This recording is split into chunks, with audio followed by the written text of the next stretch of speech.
It seems a strange thing to say, but the 2000 horsepower hypercar is nothing new.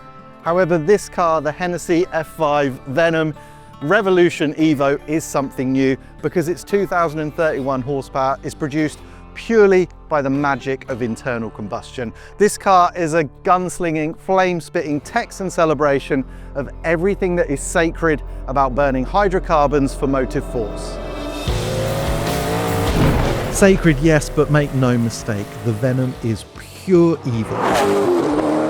But is it a proper, viable alternative to blue-blooded European hypercars? Today, we'll drive the F5 Venom Revolution Evo on the road, launch it on Hennessey's own drag strip, and find out if 2031 horsepower is simply too much of a good thing with some very scary oversteer practice. Hold on to your hats, it's about to get real. Let's start at the beginning, shall we? Because although the F5 Venom's been around a little while, it scarcely gets the attention it deserves. And this Evo version takes things to new and uncharted heights. The basics are absolutely as you'd expect. Carbon fibre tub and bodywork by KS Composites in little old Melton Mowbray. Double wishbone suspension at each corner with adaptive tractive dampers. Chima, 7-speed, paddle shift, single clutch gearbox, and all the other hardware you need to cope with 2031 brake horsepower at 8,000 RPM and 1,445 foot-pounds of torque at 5,200. But of course, the basics are just the start of the story with this incredible car. Aero is obviously critical for a car with such insane potential, and the F5 comes in two configurations.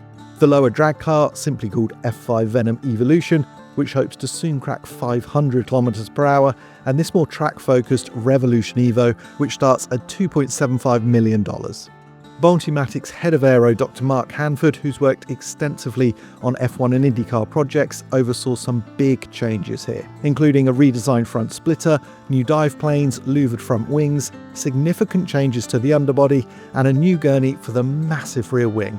The tractive dampers plus power outputs and traction control settings are preset to 5 modes: Sport, Wet, Track, and 2 full power settings, Drag and F5, although you do need E85 to get that full headline power figure. The Revolution Evo weighs 1,360 kilos dry. The engine is called the Fury and it seems very likely to live up to its name. This is a 6.6 litre twin turbocharged V8, and in the case of the Evo, it's been co-developed by Ilmor Engineering. If you don't know those guys, then I suggest you look them up, but suffice to say they've produced some of the most dominant F1 and IndyCar engines of all time, including actually a Mercedes pushrod V8 that dominated the 500 in 1994 and actually lapped the entire field. Now, under their advice, they've done a number of changes, including even bigger turbos, precision turbos that are about this big, oval-shaped billet aluminium pistons, new titanium exhaust valves. All the good stuff is in this engine to produce that ridiculous figure. Hennessey claim 0 to 200 miles an hour in 10.3 seconds. I'm going to say that again because it's worth repeating. 0 to 200 in 10.3 seconds. Okay, so without further ado, let's go to the local roads with a 60 mile an hour speed limit. Conventional wisdom says build up to experience the full F5 mode, but we didn't come all this way to drive in sport with a frankly laughable 1,300 horsepower or even track mode with 1,500 horsepower. Okay, let's get on with it, shall we?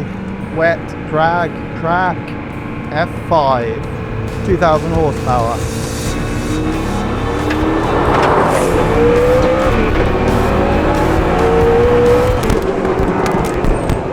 Maybe it is wise to start a little further down the power curve then. Okay, well let's calm down a minute. The 2031 horsepower can wait. So what happens if you slow down a little bit in the F5? Well, I have a weird sense of familiarity with this car. I've never been anywhere near any of Hennessey's product. And I know this isn't a Lotus-based car, but their first car, the Venom GT, was, and there's little remnants of that in here. Just the shape of the front of the tub. Obviously this is carbon fibre, not aluminium, but that shape feels very Lotus. The car feels quite small and narrow, obviously a much more room than the Venom GT would have had, or a Lotus Exige Elise. The seats are their own seats. These are comfort seats. but they remind me a lot of the Lotus Proback seats, they used to call them, which they gloated were incredibly comfortable. I don't know if it's just me, but they are deeply uncomfortable, and the same is true in this. I actually probably would prefer the sports seat. Now, I am shiny and sweating, but it's Texas, 92 degrees, and the aircon, considering this car is made in Texas, it's not that effective, so apologies for the profuse sweat. But apart from the environment itself, the other Lotus-like quality is that the car feels light. A lot of hypercars give an impression of lightness, but they're not that light. This one is, so, and you can feel that through the steering, lovely clean steering. It takes a beautiful set in the turns, and you can stay away from the turbos because they really start pulling hard at 5. This is always a fast car, but at 5 plus is when it fully lights up. So you can strike the car along,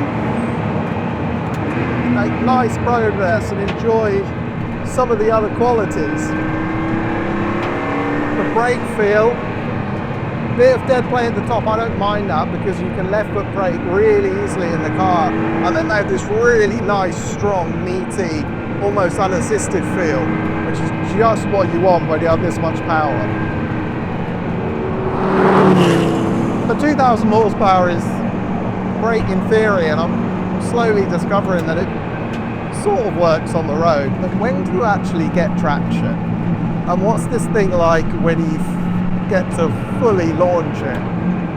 Well, we're going to find out, because luckily Hennessey has its own test track and drag strip, which doesn't seem a big surprise. Okay, so it's finally time for the launch. Let's go for it. Very simple. I've got the ignition on. I just press the ignition button again. Starts up. I'm in sport mode, but to get launch control I need to go across from wet to drag mode, and then it's just like a Porsche. Basically I mash the brake, select first gear, pin the throttle, and I'll get a display that will say boost building. It will say ready to launch, come off the brake, and off I go, and feel the full force. So let's go for it. We've got a tank full of E85 and a drag strip to ourselves. So this is really a chance for me to feel the full force, but also a test of this thing's traction. Rear wheel drive only, big old turbos, and the boost comes in at 5.5. How much intervention is there going to be? First gear. Boost building.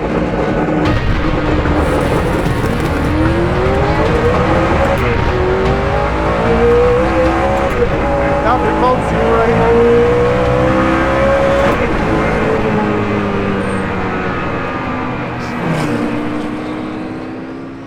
It launches really well. I'm impressed by this traction control system.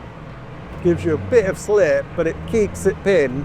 But it was kicking in at 100, I think it was 114. I felt a big intervention to stop wheel spin, and then again there was another one. I think it was like 135, something like that. So that is the level you are dealing with. Hennessey and Ilmore can build an engine. It's a sledgehammer.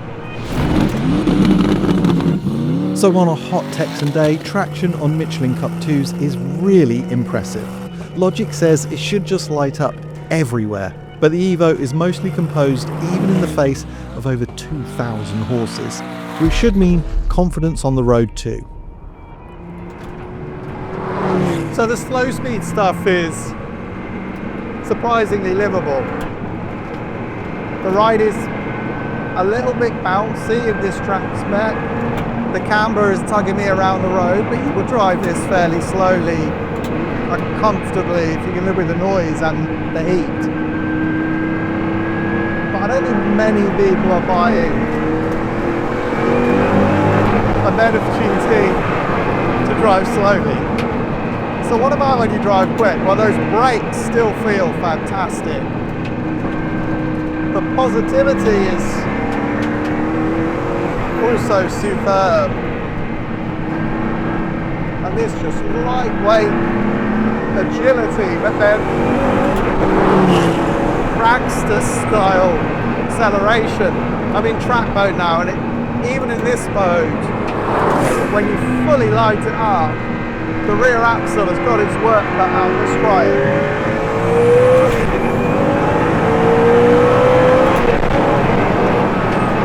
Absolutely gripped, but the engine, it takes a while to get going. You need that 5,000 RPM on board, maybe a bit more, and then you've actually got pretty good throttle control. You can balance the car. I love the way it feels in the turns. It's quite busy down the straights, but once you've got it loaded, it seems to settle itself down, and you sense this really nice. It will walk itself out of the turns into oversteer, but it's, even with all that cut 2 on it, it's so much performance you can deploy. But because this is a track setup car, the combination of like pretty aggressive damping, stiff springs, 2,000 horsepower, kind of very low ride height, is that the car takes a lot of hanging on to on these bump roads. You want to wait until the thing is fully straight before you unleash the engine.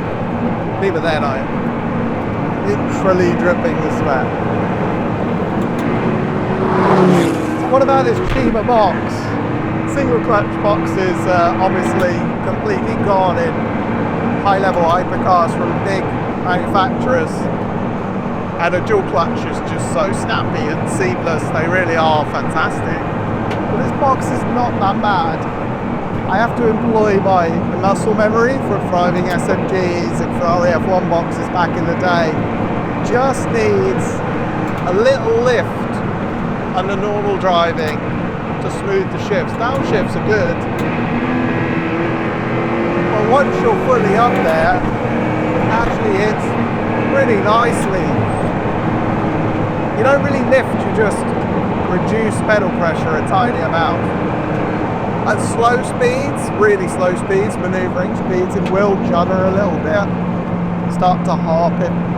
It's not a town car, but it is weirdly quite drivable and civilized. It's loud in here, like compared to a Valkyrie, it's a Rolls-Royce Spectre, you know. I really appreciate the car's lightness, the fact that the engine has all that power, but there's still a way to drive it quickly without scaring yourself. And then when you're in the scary zone, there's still throttle control, but the chassis and this Revolution car does feel track optimized. It hops and skips around. When you've got this much power, that can be a bit disconcerting. I think attractive dampers need some finessing to get the right balance between the control that it really needs and some suppleness over these bumps. Feels a bit too easily upset at times. So the F5 Venom Evo is a monster, but it has some manners too. There isn't the amazing cohesiveness and polish of an F80, nor the astounding flow and pin-sharp accuracy of a Valkyrie. But to think of it as a dragster would be selling it a very long way short. Modern hypercars, they put you in a position to be able to really lean on the power and the grip. This thing's intimidating on the road, so I'm intrigued to know what it's like when you turn off the traction control and try and dance 2,000 horsepower of Fury V8. I think I'm intrigued. Maybe scared is the word. It's at this point that I discover you can't actually disable the stability and traction control. Instead, each mode changes the parameters to help indulge you a little bit, but not leaving you purely at the furious fury. Sport mode with 1,300 horsepower is the most playful setting, so let's head back to the test track. So we're just going to see what happens if you give it a bit, but we're not expecting too much joy, to be honest.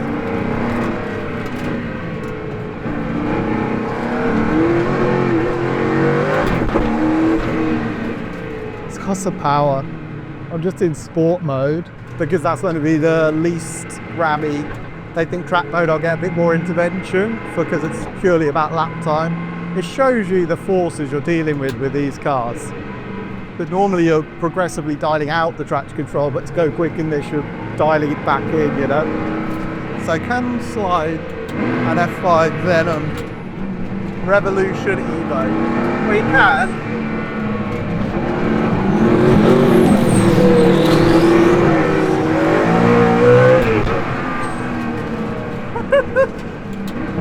But it'd be super cool if you could turn everything off, because I think the chassis feels pretty well balanced actually. I wonder if I could just bug it in off the power, like a front wheel drive hot hatch. We have precisely one corner on a bumpy access road to experiment with the chassis balance and discover how to work within the boundaries set by the electronics. But within a couple of minutes, the outrageous Hennessey is sliding pretty well. To trick the traction control requires aggressive turning with the throttle snapped shut, swinging the tail wide. Then get on the power hard, but not too clumsily. This allows the wheels to spin fast enough to keep the angle, but not so fast as to alarm the systems, which otherwise cut power too dramatically. It's a tightrope, but it feels delicious when it all works out. This car is not by any means perfect, but when you do something like that, you realise the advantages of just stripping away some of the complexity we've become used to. There are systems in cars now that can make that easier, but they don't feel the same as doing it for real.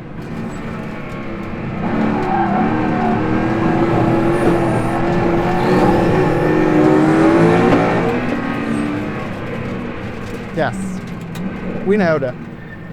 I would say in F5 mode, I would not feel comfortable doing that. So maybe 2031 horsepower is a bit too much, but in the mere like, I don't know, 12, 13, 1400 horsepower mode, pretty good.